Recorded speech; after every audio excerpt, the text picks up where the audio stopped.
Halo semuanya, saya baru dari gereja karena harus syuting khotbah online. Biasanya di sini ramai sekali, tapi kali ini sangat sepi. Nah, saya akan lanjut kita Galatia 6 ayat 6 sampai 18. Ini adalah bagian terakhir dari surat Galatia. Nah, di bagian ini Paulus akan mengajarkan tentang prinsip tabur tuai buat kita semua. Nah, di ayat 6 sampai 10 ini adalah final warning dari Paulus. Peringatan terakhir di dalam suratnya kepada jemaat di Galatia. Di ayat 6 Paulus mengingatkan untuk kita mau jadi orang-orang yang diajar di dalam firman Tuhan.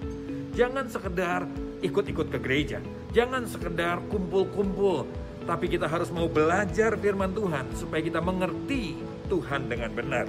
Dan di ayat 6 Paulus juga bilang begini, orang yang belajar firman, mengerti gospel, grace ada di hatinya, maka dia akan membagi segala sesuatu yang ada padanya dengan orang yang memberi pengajaran. Maksudnya apa? Paulus mengingatkan pentingnya buat saudara dan saya yang sudah dipenuhi dengan gospel untuk tidak punya mental yang meminta saja, menerima saja. Sebaliknya, orang yang dipenuhi gospel akan punya hati untuk memberi juga. Kata yang dipakai adalah koinoneo, artinya saling berbagi, saling memberi. Dan bagian ini mengacu pada materi. Jadi orang yang sudah mengerti firman, dia akan juga berbagi secara materi, keuangan, memperhatikan kehidupan orang-orang yang mengajar. Orang yang sudah diperbarui gospel, sekali lagi, tidak akan punya spirit yang menerima atau meminta saja, tapi spirit yang memberi, membagi, dan saling. Di ayat yang ke-7, Paulus bilang ini, jangan sesat. Maksudnya apa?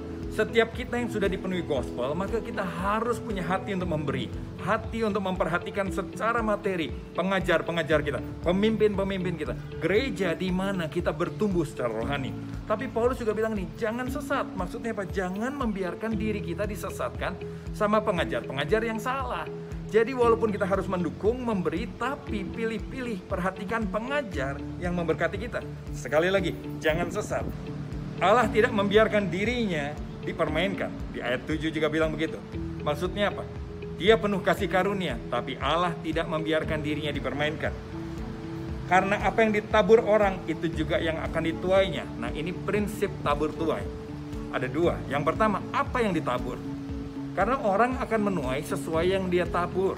Kalau kita menabur tomat, kita akan menuai tomat. Kita menabur duren, kita akan menuai duren. Jadi perhatikan, apa yang kita tabur dalam hidup kita, itulah yang akan dituai. Berikutnya, itu akan dituai. Itu prinsip yang kedua dalam tabur tuai. Apa yang kita tabur, pasti kita menuai. Menuai itu pasti. Ayat 8. Sebab barang siapa menabur dalam dagingnya, dia akan menuai kebinasaan dari dagingnya.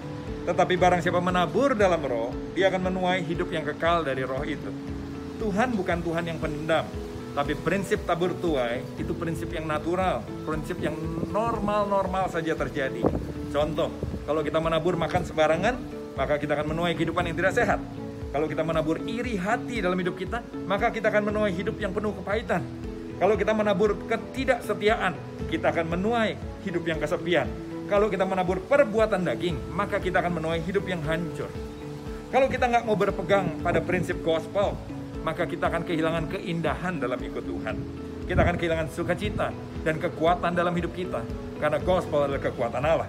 Dan orang kalau menolak gospel dan hidup dalam dosa, maka kita akan menuai, pasti menuai kehidupan yang hancur dan kebinasaan kekal. Ayat 9 mengajarkan kita untuk menabur yang baik dalam hidup ini. Bagaimana caranya? Yuk kita belajar melakukan prinsip-prinsip yang firman Tuhan ajar buat kita. Bukan karena takut, tapi sebagai buah dari gospel yang kita terima, buah dari keselamatan yang kita terima, sebagai ucapan syukur kepada Tuhan. Caranya adalah gini, dengan cara tidak jemu-jemu berbuat baik. Kenapa jangan jemu-jemu? Karena hasilnya tidak selalu cepat kita bisa lihat. Perlu proses, perlu waktu, tapi pasti kita menuai.